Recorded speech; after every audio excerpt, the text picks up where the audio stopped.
Hello बच्चों, आज हम करेंगे preparation of hello alkene from alcohol. काफ़ी इम्पोर्टेंट पार्ट है ये हमारा,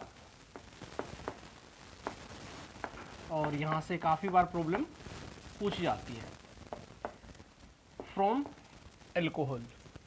चलिए सबसे पहले हम क्लियर करते हैं एल्कोहल क्या है। ROH। अगर ओपन चेन के साथ, कार्बन की ओपन चेन के साथ OH जुड़ा हुआ है उसको हम क्या बोलेंगे, alcohol. Example like CH3OH single carbon का एल्कोहल है, CH3CH2OH दो कार्बन का एल्कोहल है।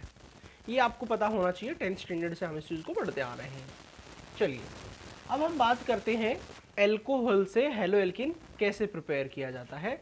सबसे पहले ये लुकास रिएजेंट के हेल्प से हम इसको समझने की कोशिश करेंगे। लुकास एक साइंटिस्ट का नेम है जिसने अपना एक रिएजेंट दिया। रिएजेंट क्या होता है, कभी कभार हमसे ये भी पूछ लिया जाता है। सुनिए, ROH ये एल्कोहल है और यहाँ पे हमने लिखा Lucas reagent, concentrated HCl anhydrous ZnCl2। Okay, तो ये हमारा जो ये वाला पार्ट है ये हमारा है लुकास रिएजेंट। पहले मैं रिएक्शन को आपको सिर्फ नॉर्मल वे में बता रहा हूँ, फिर मैं आपको बताऊंगा इसका मैकेनिज्म। सुनिए, यहाँ से H गया, यहाँ से OH चला गया। ओके, ये पॉजिटिव पार्ट है, ये नेगेटिव पार्ट है, तो यहाँ से रिलीज हो गया है H2O। अब ये नेगेटिव पार्ट है, ये पॉजिटिव पार्ट है, तो नेगेटिव पॉजिटिव मिलके यहाँ पे बन गया RCl। ये हमारा बन गया हेलो एल्कीन। तो ये तो मैंने एक सिंपल सी रिएक्शन आपको बता दी है, इसमें हमने कोई मैकेनिज्म एक्सप्लेन नहीं किया है और कुछ भी एक्सप्लेन नहीं किया है।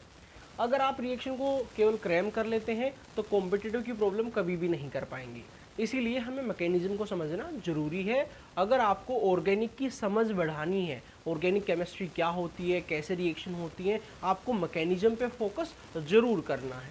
चलिए अब हम एक एग्जांपल ले लेते हैं, like CH3CH2OH with the help of Lucas reagent. अब ये 1 डिग्री है, इसके लिए आपको याद रखना पड़ेगा, आपको हीट करना पड़ेगा। ये सभी चीज़ें मैं एक्सप्लेन करूंगा, रूम टेम्परेचर पे ये रिएक्शन नहीं होती है। देन यहाँ पे बना CH3CH2Cl प्लस H2O। रिएक्शन को लिखना अब हमारे लिए ईजी हो गया है, रिएक्शन को लिखने में हमारा कुछ नहीं जा रहा है, इजीली हम रिएक्शन को लिख सकते हैं। अब बात करते हैं मैकेनिज्म की। मैकेनिज्म क्या है ये सुनिए,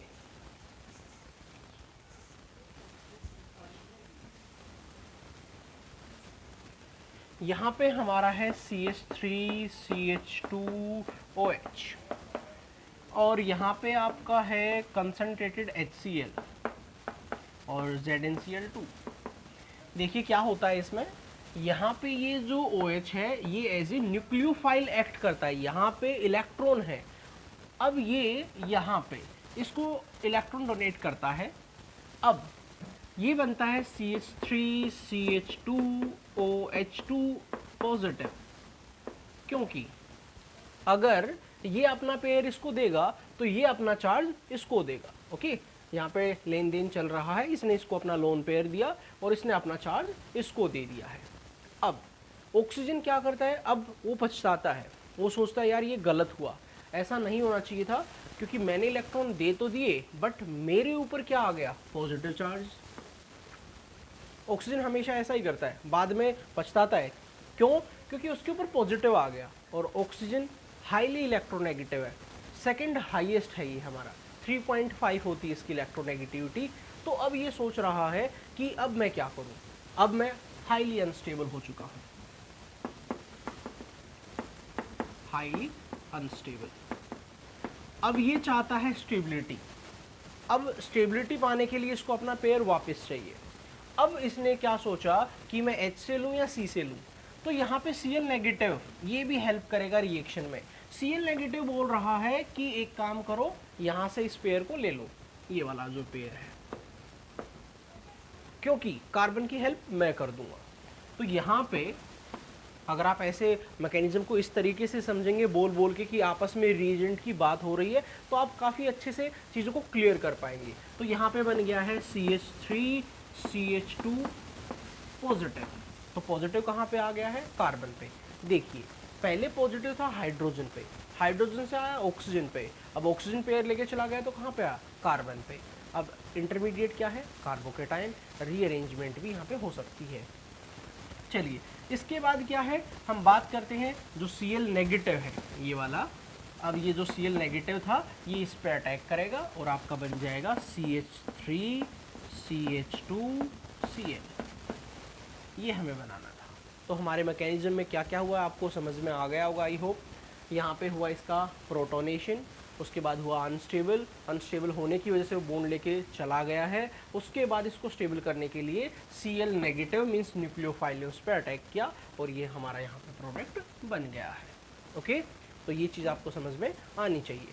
चलिए अब हम आगे चलते हैं और कुछ और बातें हैं जो एल्कोहल से रिलेटेड हैं और जिनके ऊपर प्रॉब्लम पूछी जा सकती हैं। चलिए ये इसका मैकेनिज्म था, आई थिंक आपको समझ में आ गया होगा। अब बात करते हैं कभी कभार, चलो एक चीज़ वो बता देते हैं, ZnCl2। ZnCl2 बच गया, इसका क्या रोल है? आप बोल सकते हैं जो वाटर इसमें से रिलीज हुआ है ये उसको एब्जॉर्ब कर लेगा, ये डिहाइड्रेटिंग एजेंट है। या फिर कुछ बुक में इस चीज़ को एज ए मैकेनिज्म के तौर पे बताया गया है कि ये इस चीज़ को निकलवाने का काम करता है। तो इसकी वजह से भी आप बता सकते हैं, डिफरेंट बुक की डिफरेंट बातें होती हैं, तो वो सिर्फ समझने के लिए है। मैकेनिज्म सिर्फ हाइपोथेटिकल चीज़ है, इसको देखा नहीं गया है, सिर्फ बताया गया कि रिएक्शन ऐसे हुई होगी। चलिए तो ZnCl2 का रोल आपको समझ में आना चाहिए। ये क्या है? आपका डिहाइड्रेटिंग एजेंट है, ये वाटर को एब्जॉर्ब कर लेगा। चलिए आगे चलते हैं। अगर सेकंड डिग्री हुआ CH3, अब सेकंड डिग्री क्या होता है वो आपको पता होना चाहिए। जिसके ऊपर फंक्शन लगा हुआ है वो कार्बन दो साइड से बॉन्डेड है। अगर आप इसके लिए लुकास रिएजेंट लेते हैं, concentrated HCl anhydrous ZnCl2, then क्या होगा? यहाँ से OH निकलेगा, यहाँ पे Cl लग जाएगा। इजीली अब हम रिएक्शन को कर पाएंगे, हमें मैकेनिज्म भी क्लियर है, तो हमें कोई प्रॉब्लम है ही नहीं है। और हम 3 डिग्री में भी इसको कर पाएंगे। और 3 डिग्री हाईली रिएक्टिव है, अभी मैं बताऊंगा कैसे हाईली रिएक्टिव है। अगर उसमें आप अनहाइड्रस ZnCl2 नहीं लेंगे तब भी आपका काम चल जाएगा। अगर आपने इसको 3 डिग्री बना दिया तो अगर आप ये नहीं लेंगे तब भी आपकी रिएक्शन हो जाएगी। ओके, तब भी आपका काम चल जाएगा। अब हमारे सामने ये बात आ गई है 1 डिग्री, 2 डिग्री, 3 डिग्री। अब हमने बताया 1 डिग्री रूम टेम्परेचर पे नहीं हो रहा है, 3 डिग्री अब्सेंस ऑफ ZnCl2 में भी हो रहा है। अब ऐसा क्या है कि 3 डिग्री हाईली रिएक्टिव है, तो वो समझने की कोशिश करना, क्योंकि यहाँ से भी प्रॉब्लम आ सकती है। सुनिए, आपने देखा CH3 CH2 OH2 पॉजिटिव बना, ये 1 डिग्री है, प्रोटोनेशन हुआ। नेक्स्ट CH3 CH3 OH2 बना, 2 डिग्री का प्रोटोनेशन हुआ। और यहाँ पे एक हमारा 3 डिग्री का प्रोटोनेशन हुआ है। अब आप देखिए यहाँ पे किस में से पहले ये रिलीज होगा, है ना, रिएक्शन में होता है RDS, रेट डिटरमाइनिंग स्टेप। किस में से जल्दी से ये रिलीज होगा? रिलीज तीनों में होगा, बट बात ये है पहले किस में होगा, और जिसमें पहले होगा वही रिएक्शन फास्ट होगी। अब क्या है, मान लो यहाँ से ये चला गया, इसमें से भी चला गया और इसमें से भी चला गया, तो अपना पॉजिटिव तो कार्बन पे छोड़ के गया है ना, बिल्कुल छोड़ के गया होगा। अब ये देखो, ये है 3 डिग्री कार्बन। अब 3 डिग्री में यहाँ पे पहले इंडक्टिव इफेक्ट देखते हैं, ये इसको डोनेट करेगा, ये इसको डोनेट करेगा, ये इसको डोनेट करेगा। इसका मतलब ये स्टेबल हो रहा है, इस कार्बन को कोई प्रॉब्लम नहीं है। अगर H2 यहाँ से रिलीज होता है तो ये इजीली उसको रिलीज होने देगा। अब इंडक्टिव इफेक्ट कैसे लगा ये भी समझ लेते हैं। ये sp2 है और ये बाकी के जो कार्बन हैं ये sp3 हैं।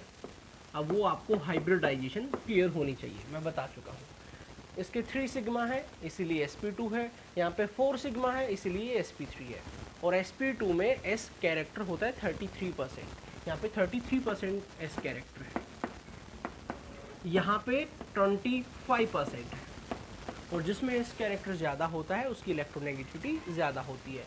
ऐसा नहीं है कि एलिमेंट की इलेक्ट्रोनेगेटिविटी फिक्स है, ऐसा गलत है, डिपेंड करता है वो किसके साथ जुड़ा हुआ है, उसमें s कैरेक्टर कितना है, उस पर भी इलेक्ट्रोनेगेटिविटी डिपेंड करती है। तो कार्बन है, ये भी कार्बन है, बट इसकी इलेक्ट्रोनेगेटिविटी ज़्यादा है क्योंकि ये sp2 है, और अगर ये sp होता तो इलेक्ट्रोनेगेटिविटी और भी ज़्यादा होती। अब यहाँ पे देने वाले 2 ही है, यहाँ पे देने वाले 1 है, तो इसमें इंडक्टिव इफेक्ट ज़्यादा है, स्टेबिलिटी ज़्यादा है, इसीलिए इजीली रिलीज होने देगा। इसमें स्टेबिलिटी कम है और इसमें स्टेबिलिटी सबसे कम है। चलिए अब आप इसी चीज़ को हाइपर कॉन्जुगेशन से भी बता सकते हैं। ये हमारे 11th स्टैंडर्ड में लगभग सभी जो इफेक्ट थे वो हम क्लियर कर चुके हैं। हाइपर कॉन्जुगेशन क्या होता है? अल्फा हाइड्रोजन पे लगता है, अल्फा अल्फा अल्फा। यहाँ पे टोटल 9 अल्फा हाइड्रोजन है, यहाँ पे 6 अल्फा हाइड्रोजन है, और यहाँ पे केवल 3 अल्फा हाइड्रोजन है। इसीलिए 3 डिग्री की रिएक्टिविटी अल्कोहल के लिए 3 डिग्री की रिएक्टिविटी सबसे ज़्यादा है, 2 डिग्री की उससे कम है, और 1 डिग्री की सबसे कम है। ओके, तो ये चीज़ें आपको क्लियर होनी चाहिए, आपसे पूछ ली जाती हैं। अब हम बात करते हैं, अल्कोहल की तो बातें हो गई हैं, अल्कोहल की रिएक्टिविटी भी समझ में आ गई है। अब हमसे कभी कभार पूछ लेता है रिएक्टिविटी HX पे डिपेंड करेगी क्या? HX हमने कहा हाँ बिल्कुल करेगी। कैसे? HI सबसे हाईली रिएक्टिव है, HBr उससे कम है, और HCl उससे कम है। क्यों? यहाँ पे बॉन्ड की लेंथ ज़्यादा है, इजीली ब्रेक होगा, प्रोटोनेशन इजी हो जाएगा। मीन्स जो फर्स्ट स्टेप है जिसमें प्रोटोनेशन हुआ वो फास्ट है। HBr में बॉन्ड लेंथ उससे कम है, और HCl में क्या है? उससे कम है। तो ये ध्यान रहे आपको, यहाँ पे HX की रिएक्टिविटी पे भी प्रॉब्लम आ सकती है, अल्कोहल की रिएक्टिविटी पे भी प्रॉब्लम आ सकती है। चलिए इससे आगे चलते हैं, और कुछ और बातें हैं जो आपको क्लियर होनी चाहिए। अब लुकास रिएजेंट में तो हमने क्या लिया है? केवल HCl लिया है। अब हमें अगर Br लगाना है तब क्या करेंगे? अगर हमें आयोडीन लगाना है तब क्या करेंगे? तो सुनिए, अगर आपको Br लगाना है तो HBr लेंगे, बट यहाँ पे जो प्रेजेंस होगी वो H2SO4 की होगी। तो यहाँ से OH, यहाँ से H बाहर चला जाएगा, और यहाँ पे आपका बन जाएगा RBr SH2। ओके, अब बात करते हैं अगर आपको आयोडीन लगाना है, ROH प्लस HI। अब यहाँ पे हम लेंगे H3PO4। अब बात है H3PO4 क्यों लिया गया, H2SO4 क्यों नहीं लिया गया? तो ये चीज़ें हम क्लियर करेंगे अभी। तो यहाँ पे OH और H, यहाँ पे बना आपका RI प्लस H2। ओके, तो यहाँ पे ये प्रॉब्लम आपसे पूछी जाती है कि यहाँ पे H2SO4 क्यों नहीं लिया गया है, क्या प्रॉब्लम है? तो चलिए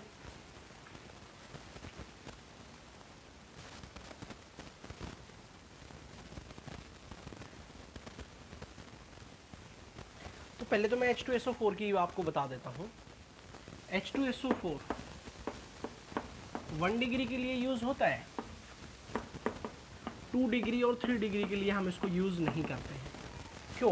क्योंकि ये डिहाइड्रेटिंग एजेंट है, जैसा आपने 10th स्टैंडर्ड में भी पढ़ा होगा। अगर हम H2SO4 लेते हैं और उसको टेम्परेचर दे देते हैं तो वो उसमें से वाटर को एलिमिनेट करवा देता है, और 2 डिग्री और 3 डिग्री बहुत जल्दी क्या करने लगते हैं? एलिमिनेशन, वाटर को निकाल देंगे, एल्कीन बन जाएंगे, हेलो एल्कीन नहीं बनेंगे। तो इसीलिए हम H2SO4 यूज़ नहीं करते हैं। किसके लिए? 2nd डिग्री के लिए और 3 डिग्री के लिए। चलिए अब हम इससे आगे चलते हैं और हम अपने इस पॉइंट को क्लियर करते हैं कि हमने आयोडीन के केस में H2SO4 क्यों नहीं लिया। तो क्या प्रॉब्लम है? सुनिए, H2SO4 एक अच्छा डिहाइड्रेटिंग एजेंट है, सब जानते हैं, और H2SO4 ऑक्सीडाइजिंग एजेंट भी है, ये ऑक्सीडेशन भी करवा देता है। तो ये चीज़ भी हमें देखनी पड़ेगी। तो अगर आपने HI लिया तो H2SO4 उसका ऑक्सीडेशन करके उसको क्या बना देगा, I2 बना देगा, उसका ऑक्सीडेशन करवा देगा, रिएक्शन नहीं होने देगा। अब उसका अल्टरनेट हमने निकाला, हमने ले लिया H3PO4। ये वीक एसिड है, ये लेस डिहाइड्रेटिंग एजेंट है, ना तो ये डिहाइड्रेशन करवाता है और ना ही ये इतना स्ट्रॉन्ग ऑक्सीडेशन करवाता है। तो यहाँ से अगर ये हो गया तो आयोडीन नहीं लगेगा, इसीलिए हम H2SO4 की बजाय किसको लेना पसंद करते हैं, H3PO4। तो याद रहे आयोडीन के केस में हम H2SO4 नहीं लेंगे। रीजन क्या है, जो HI होगा उसको वो क्या करवा देगा, ऑक्सीडाइज। कैसे, ये -1 है और ये 0, ये ऑक्सीडेशन हो रहा है। ओके, 2 डिग्री 3 डिग्री में हम H2SO4 यूज़ नहीं करेंगे। क्यों, क्योंकि उस टाइम पे क्या करवा सकता है, डिहाइड्रेशन करवा सकता है, एल्कीन बनेगा, हेलो एल्कीन नहीं बनेगा। तो ये प्रॉब्लम है हमारी कुछ, जिनकी वजह से हम H2SO4 2nd डिग्री और 3 डिग्री में यूज़ नहीं करते हैं, H2SO4 आयोडीन के लिए यूज़ नहीं करते हैं, और इसी वजह से इसकी कुछ लिमिटेशन है। लिमिटेशन क्या है, हम इस मेथड को यूज़ नहीं करते हैं। इससे ऑल्टरनेट मेथड है, हम वो यूज़ करते हैं, लाइक PCl5 का यूज़ कर लेते हैं, PCl3 का यूज़ कर लेते हैं। तो वो चीज़ें आपको नेक्स्ट लेक्चर में क्लियर की जाएंगी। ये लेक्चर हमारा अल्कोहल के ऊपर था और जो जो पॉइंट इसमें थे वो सभी पॉइंट मैंने आपको क्लियर कर दिए हैं। Okay, thank you.